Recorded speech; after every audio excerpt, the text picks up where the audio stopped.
আমি বিএনপি নেতৃবৃন্দকে বলতে চাই, আমাদের একজন সহকর্মী আপনাদের নেতার বিরুদ্ধে একটা কঠোর শব্দ প্রয়োগ করেছিল, আপনারা মাফ করেছেন।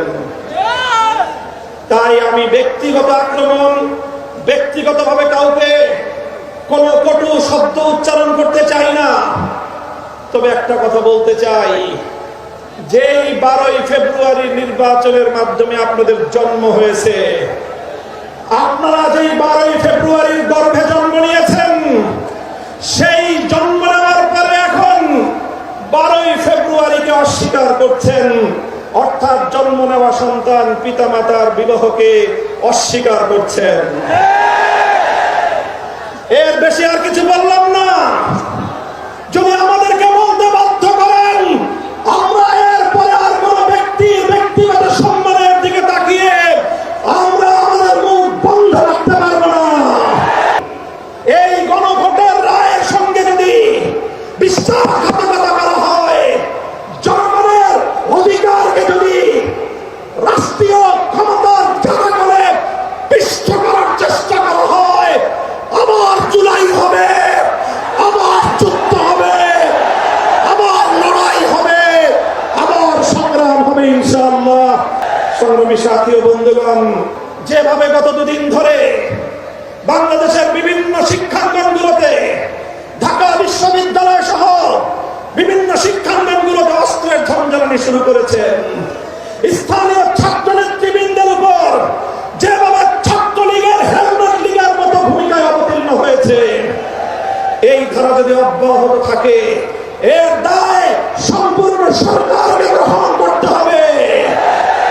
মব সংস্কৃতি বন্ধ করুন, দ্রব্যমূল্যের লাগাম টানুন। এভাবে রাষ্ট্রের প্রতিটি সেক্টরে বিরোধী দলের পক্ষ থেকে সহযোগিতার যে আহ্বান জানানো হয়েছে, সেই আহ্বানে সারাদিন ইনশাআল্লাহ আমরা সহযোগিতার ভিত্তিতে দেশকে এগিয়ে নিতে প্রস্তুত। কথা বলেন ঠিক কিনা? বিগত ফ্যাসিবাদী স্বৈরাচারী শেখ হাসিনার আমলে 2009 সালের পিলখানা ট্র্যাজেডি, 2013 সালের শাপলা চত্বরের নবী প্রেমিকদের অকাতরে রক্তদান,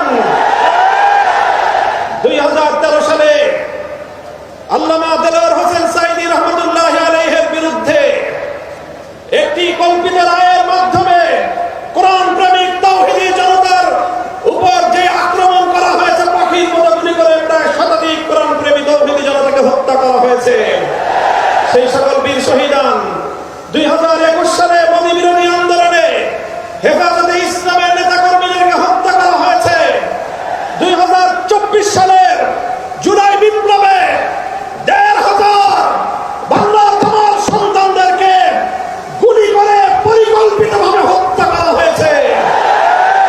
রক্তের সাগর পাড়ি দিয়ে 36শে জুলাই, 5ই আগস্ট 24 সালে বাংলাদেশ নতুন ভাবে মুক্তি এবং স্বাধীনতা লাভ করেছে। জুলাই বিপ্লবীরা ঘোষণা করেছিল, আগামীর বাংলাদেশ গঠিত হবে 1947 সাল, 71 সাল এবং 2024-এর ঐতিহাসিক বিজয়ের উপর ভিত্তি করে।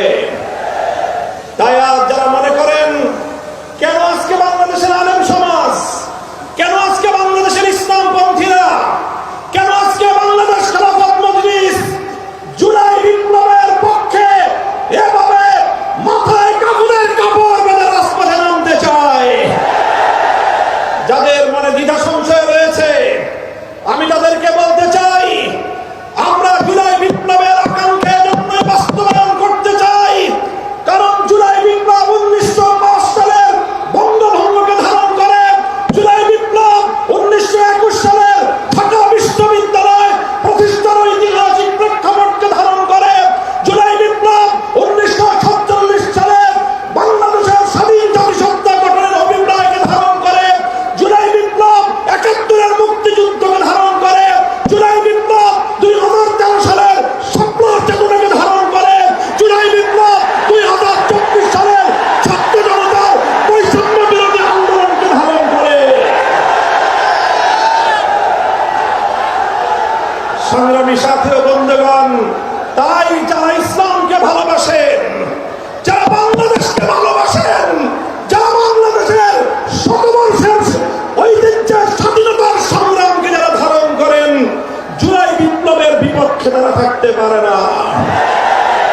তাই আজ আমি ক্ষমতাসীন বিএনপিকে বলতে চাই, আপনারা ঐতিহ্যের 50 বছরের রাজনীতিকে বিশ্বাসঘাতকতা করবেন না। শহীদ জিয়াউর রহমান, বেগম খালেদা জিয়ার আদর্শের সঙ্গে গাদ্দারি করে বিএনপি লিখতে পারবে না। বাংলাদেশী জাতীয়তাবাদ এবং বাংলাদেশের স্বাধীন জাতিসত্তার যে আকাঙ্ক্ষা, সে আকাঙ্ক্ষাকে যদি বৃত্তাঙ্গুলি দেখান, আপনাদের অস্তিত্ব বিলীন হয়ে যাবে। সংগ্রামী সাথী ও বন্ধুগণ, তাই আজ আমি স্পষ্ট ভাষায় বলতে চাই, বিগত 12ই ফেব্রুয়ারি গণভোটের মাধ্যমে বাংলাদেশের মানুষ নিরঙ্কুশভাবে সংবিধান সংস্কার করার যেই ম্যান্ডেট প্রদান করেছে, সেই ম্যান্ডেটের বিরুদ্ধে যদি বিএনপি অবস্থান গ্রহণ করে, আমরা স্পষ্ট ভাষায় বিএনপিকে লাল কার্ড দেখাবো। আমি বিএনপি নেতৃবৃন্দকে বলতে চাই, আমাদের একজন সহকর্মী আপনাদের নেতার বিরুদ্ধে একটা কঠোর শব্দ প্রয়োগ করেছিল, আপনারা মত করেছেন। তাই আমি ব্যক্তিগত আক্রমণ, ব্যক্তিগতভাবে কাউকে কোনো কটু শব্দ উচ্চারণ করতে চাই না। তবে একটা কথা বলতে চাই, যেই 12ই ফেব্রুয়ারি নির্বাচনের মাধ্যমে আপনাদের জন্ম হয়েছে, আপনারা যেই 12ই ফেব্রুয়ারির গর্ভে জন্ম নিয়েছেন, সেই জন্ম নেওয়ার পরে এখন 12ই ফেব্রুয়ারিকে অস্বীকার করছেন, অর্থাৎ জন্ম নেওয়া সন্তান পিতামাতার বিবাহকে অস্বীকার করছেন। এর বেশি আর কিছু বললাম না। যদি আমাদেরকে বলতে বাধ্য করেন, আমরা এরপরে আর কোন ব্যক্তির ব্যক্তিগত সম্মানের দিকে তাকিয়ে আমরা আমাদের মুখ বন্ধ রাখতে পারবো না। মনে রাখবেন, জুলাই বিপ্লবের ভিত্তিতে যেই গণভোট হয়েছে, সেই গণভোটে এদেশের ছাত্র জনতার 24-এর বিপ্লবের যে গণ আকাঙ্ক্ষা, রাষ্ট্র সংস্কার, রাজনৈতিক বন্দোবস্তের যে সংস্কারের দাবি, সেই সংস্কারের দাবিগুলোই পয়েন্ট আকারে গণভোটে 4টি পয়েন্ট আকারে জাতির সামনে উপস্থাপন করা হয়েছিল। গণভোটের ইতিহাস আপনাদেরকে স্মরণ করিয়ে দিতে চাই। বাংলাদেশে ইতিপূর্বে আরো 3টি গণভোট হয়েছে। আজ 2026 সালে 4র্থ গণভোট হয়েছে। ইতিপূর্বে 3টি গণভোটের রায়ের সঙ্গে কেউ গাদ্দারি করে নাই। শুধু বাংলাদেশ নয়, বিশ্ব ইতিহাসে যতগুলো রাষ্ট্রে গণভোট এবং রেফারেন্ডাম হয়েছে, আজ অবধি কোন গণভোট এবং রেফারেন্ডামের সঙ্গে কেউ গাদ্দারি করে নাই। বিএনপি যদি আজ এই গণভোটের সঙ্গে গাদ্দারি করে, শুধু বাংলাদেশ নয়, বিশ্ব ইতিহাসের গাদ্দার দল হিসেবে চিহ্নিত হবে। আমরা পরিষ্কার ভাষায় বলতে চাই, তাই গণভোটের রায় কার্যকর করার জন্য সংবিধান সংস্কার পরিষদ গঠনের যে ম্যান্ডেট বাংলাদেশের জনগণ দিয়েছে, সেই সংবিধান সংস্কার পরিষদ বাস্তবায়নের মাধ্যমে সংবিধান সংস্কার করে জুলাই বিপ্লবকে সংবিধানে ধারণ করতে হবে। আমরা মাননীয় প্রধানমন্ত্রী, তিনি দেশের মানুষকে এখন বলে বেড়াচ্ছেন জুলাই সনদকে অক্ষরে অক্ষরে বাস্তবায়ন করবেন। এটি আপনার একটি প্রতারণামূলক কথা। আপনারা জুলাই সনদ নয়, বরং আপনাদের নোট অফ ডিসেন্ট আপনারা বাস্তবায়ন করতে চান। আপনারা বিসমিল্লাহির রহমানির রহিম সংবিধানে আল্লাহর উপর অবিচল আস্থা এবং বিশ্বাস, রাষ্ট্রধর্ম ইসলাম, এগুলোকে সংবিধানের মূল নীতি হিসেবে স্থায়ীভাবে জায়গা দিতে চান না। আপনারা এমন ভাবে এগুলোকে সংবিধানে রাখতে চান যে কোনো মুহূর্তে আবার খায়রুল হকদের মতো কোন বিচারপতি কলমের খোঁচা দিয়ে এগুলোকে সংবিধান থেকে মুছে ফেলতে পারে। তাই আমরা সংশোধনের মাধ্যমে নয়, সংস্কারের মাধ্যমে জাতীয় সংবিধানে স্থায়ীভাবে জুলাই সনদের স্পিরিট বাস্তবায়নের দাবি করতে চাই।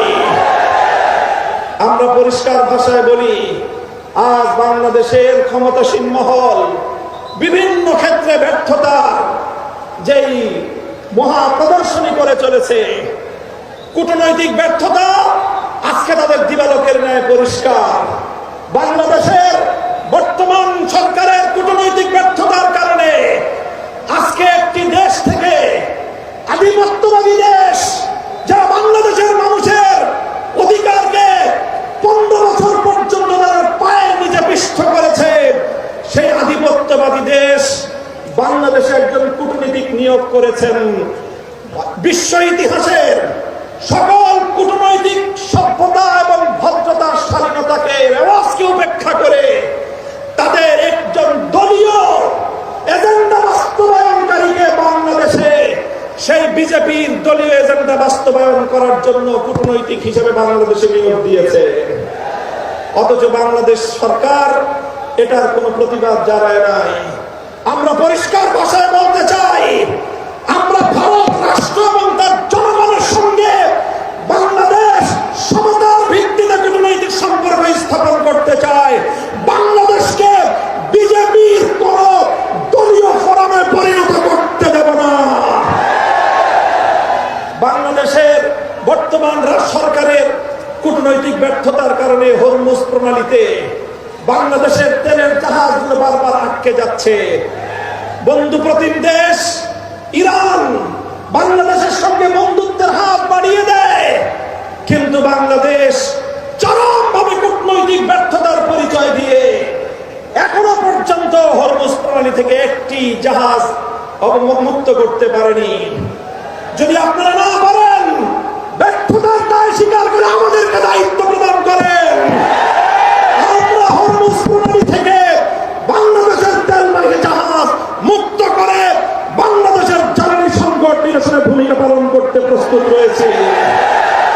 আপনারা কি করবেন, কি করছেন? বাংলাদেশ ব্যাংকের গভর্নরের পদ দখল করেছেন। বাংলাদেশের গোটা ব্যাংক সেক্টরকে দুর্বৃত্তদের হাতে তুলে দিয়েছেন। এভাবে ব্যাংক সেক্টর থেকে আবার দুর্বৃত্তপনার মাধ্যমে বাংলাদেশটাকে আপনারা ধ্বংস করার পায়তারা করছেন। আপনারা দুর্নীতি দমন কমিশন থেকে বিচার বিভাগ পর্যন্ত রাষ্ট্রীয় প্রতিটি প্রতিষ্ঠানকে দলীয়করণ করার পায়তারা করছেন। আমাদের আখেরি পয়গাম, বাংলাদেশ ইনশাআল্লাহ কোনদিন সেই একদলীয় বাকশালতন্ত্র অথবা বিএনপি তন্ত্রের যুগে ফিরে যাবে না। বাংলাদেশের শহীদ প্রেসিডেন্ট জিয়াউর রহমান যেভাবে বহুদলীয় ব্যবস্থা বাস্তবায়ন করেছে, সেই ব্যবস্থার রাজনীতি যদি করতে পারে বিএনপি টিকে থাকবে, অন্যথায় বিএনপি তার অস্তিত্বের সংকটে পড়বে। আমি আজকের এই বিশাল গণসমুদ্রকে লক্ষ্য করে আখেরি কথা জিজ্ঞাসা করতে চাই। আমি আপনাদেরকে বলতে চাই, আজ গণভোটের রায় বাস্তবায়নের জন্য বাংলাদেশ খেলাফত মজলিস যে ডাক দিয়েছে, এটি আমাদের সর্বশেষ কর্মসূচি নয়। আজ হলো আমাদের গণভোটের রায় বাস্তবায়নের জন্য কর্মসূচির যাত্রা শুরু। এই কর্মসূচি নিয়ে আমরা বাংলাদেশের প্রতিটি প্রান্তে প্রান্তে ছড়িয়ে যাব। তাই আমি কর্মসূচি ঘোষণা করছি, আগামী 3 মাস মে, জুন, রক্তাক্ত জুলাই বাংলাদেশের প্রতিটি জেলায় জেলায় গণভোটের রায় বাস্তবায়ন এবং দেশের অন্যান্য চলমান সংকট নিরসনের দাবিতে বাংলাদেশ খেলাফত মজলিস জেলায় জেলায় নাগরিক সমাবেশ করবার ঘোষণা দিচ্ছে। প্রতিটি জেলায় নাগরিক সমাবেশ বাস্তবায়নের পর 2026 সালের 36শে জুলাই, 5ই আগস্ট ঐতিহাসিক ঢাকায় বাংলাদেশ খেলাফত মজলিসের ডাকে গণমিছিল অনুষ্ঠিত হবে ইনশাআল্লাহ। কর্মসূচিগুলো আপনারা বাস্তবায়ন করবেন তো ইনশাআল্লাহ? আমরা আমাদের আবার আখেরি পয়গাম দিয়ে যেতে চাই, এই গণভোটের রায়ের সঙ্গে যদি বিশ্বাসঘাতকতা করা হয়, জনগণের অধিকারকে যদি রাষ্ট্রীয় ক্ষমতার জায়গা করে পিষ্ট করার চেষ্টা করা হয়, আবার জুলাই হবে, আবার যুদ্ধ হবে, আবার লড়াই হবে,